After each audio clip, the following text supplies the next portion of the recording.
Namaskaram. I'm here happily representing B-Ghud as an institute where English is taught, and I have the company of a lovely lady called Jasmine, and she is going to ask me questions about words and phrases and sayings, and I'll make the effort to try and explain them briefly to you. I'm being nice to her in the expectation that she will be nice in asking me the questions also. So I now introduce you to Jasmine, and she will pick it up from there, and hopefully it will be of use to you, and you can see that we enjoy sharing our knowledge, sharing our experience, and sharing what little we know with you in the hope that you will make use of it and develop your own likings. Thank you so much for that introduction, and I hope you're kind to me too. Okay, so some phrases that I thought we'll discuss today to begin with is flattery will get you nowhere. Well, I'm not sure I agree with it. I rather think, and I tell people, flattery gets you everywhere. You flatter a person, you praise him or her, you say nice things about them, and you suddenly become a person in their good books. Okay. But there are people whom you try to flatter and say, my God, look at the work that they have done. Oh, this person, he's such a high standard person. He's such a well-known person. And that can be irritating, okay? And not just irritating, it is behaving like a sycophant. It is a person who's always behaving lower than you. And in that context, flattery will not get you anywhere. It's basically your works and actions matter, not just flattery. Not just flattery. Flattery is actually just trying to appease somebody. You say something, but you don't really mean it. Okay? But there are those who say, well, he's done very well. Make it short and clear. And you know then that is a term of flattery, that is an expression of flattery, but it is actually good flattery. Okay? Okay. Generally, as I said at the outset, to me, when I hear somebody flattering me, and they say something that does hit the point in my mind, I sometimes reply and say, well, flattery gets you everywhere, okay? Which means, yes, now let's not talk about it in a way, but you and I, we can get along. Okay. We can arrange something, okay? And so we've hit a point where we have agreed. That okay. was a lot of secrets revealed, so we know what to say. So we hope you know why we are doing this. As we discussed before, abstract topics are usually asked at times just out of hand, and it is difficult for you to sometimes come up with answers. So we're just hoping to give you some pointers and ideas. So moving on to the next one, opportunity knocks but once. And I think we collectively disagree on this. Yes. So you see, opportunity, unless it is defined as, in fact, in this context, it is defined as one. But they don't emphasize one opportunity. They just talk about opportunity. They don't even pluralize it by saying opportunities. And so opportunity knocks by one, only once, is by itself reasonably complete. But you can see the amount of attached meanings that can go with it.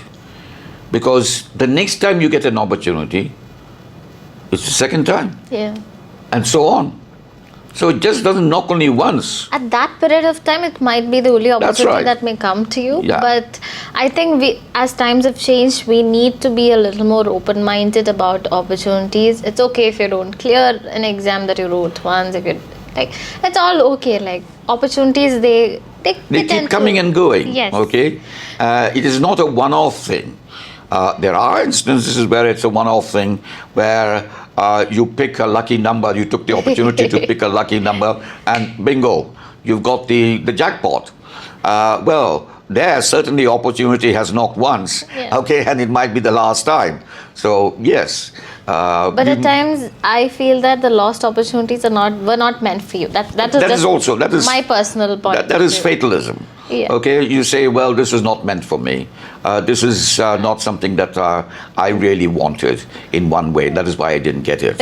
Okay, so you can express it in many ways. All right. So the whole point is opportunities, they keep on coming. So if you're watching this, and opportunity, appears only once, is to say, maximize the opportunity.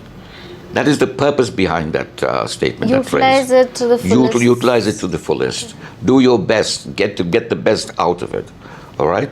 So that's very important. All right. Yes. Okay. Money doesn't grow on trees.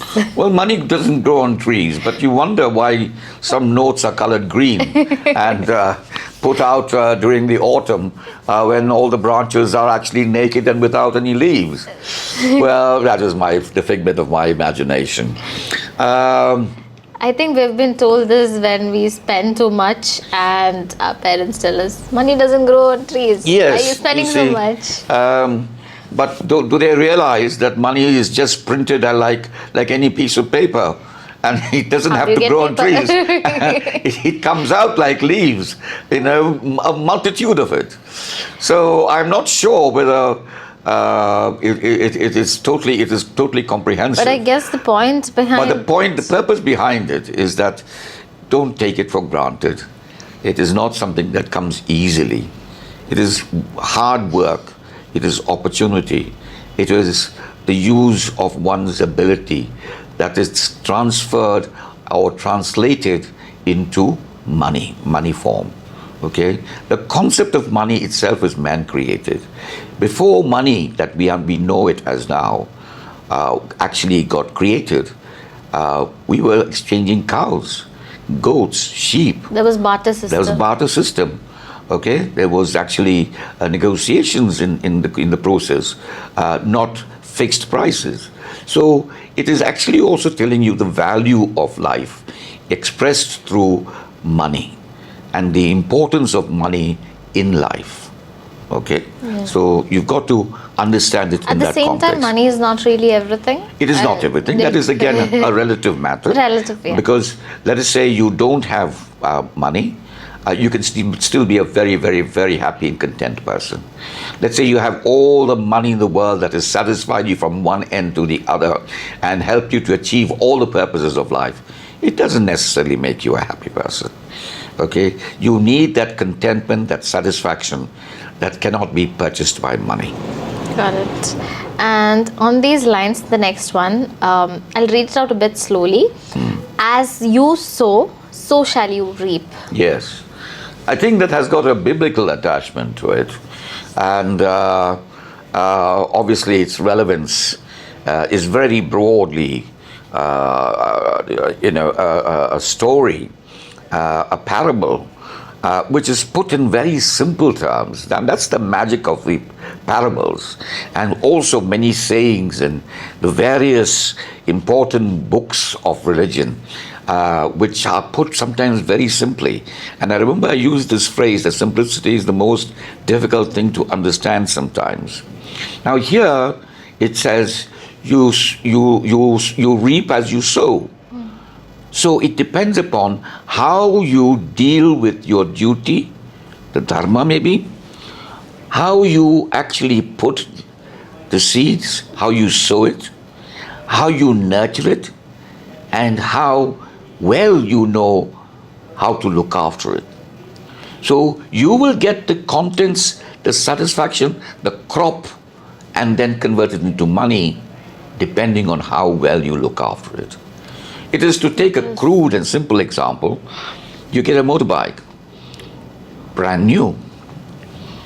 You look after it for 10 days.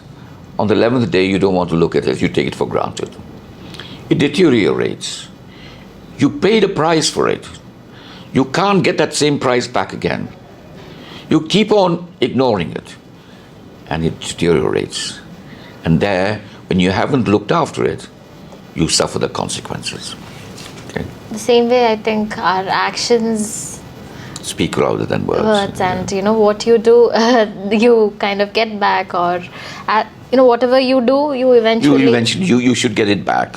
Okay, it just But you depends on shouldn't- how you go about it. It comes round back to you, or Yes, which is not. It's not quite like what goes around comes around. yeah, Okay, it's not exactly it's not like quite like that. Yeah. Okay, but it depends upon what effort, how much you put into it, that result. If you study hard, if you study with commitment, if you study with purpose, okay, you don't have to study for 24 hours. You might study for 2 hours, but And those 2 you may hours are not- concentrated. You may not see the results at that point Point of in time. time, but you can see exactly. Yes, the same it is way there. you plant something and then the tree. So as we go, the roads over here, like they're so beautiful with lots of trees Absolutely, all around. So absolutely. they were not planted overnight, Yeah. and so yeah, just a pointer over there. Yes, indeed. I mean, just another thing is, Ashoka is well known for having grown trees along the roadways because he knew that travelers needed rest and space and place to rest. We're enjoying that now. Yeah. Yes. And we're enjoying that now. Yeah. Hope you all are having a cool summer. Yes. And take care. Thank you until we see you again. Namaskar.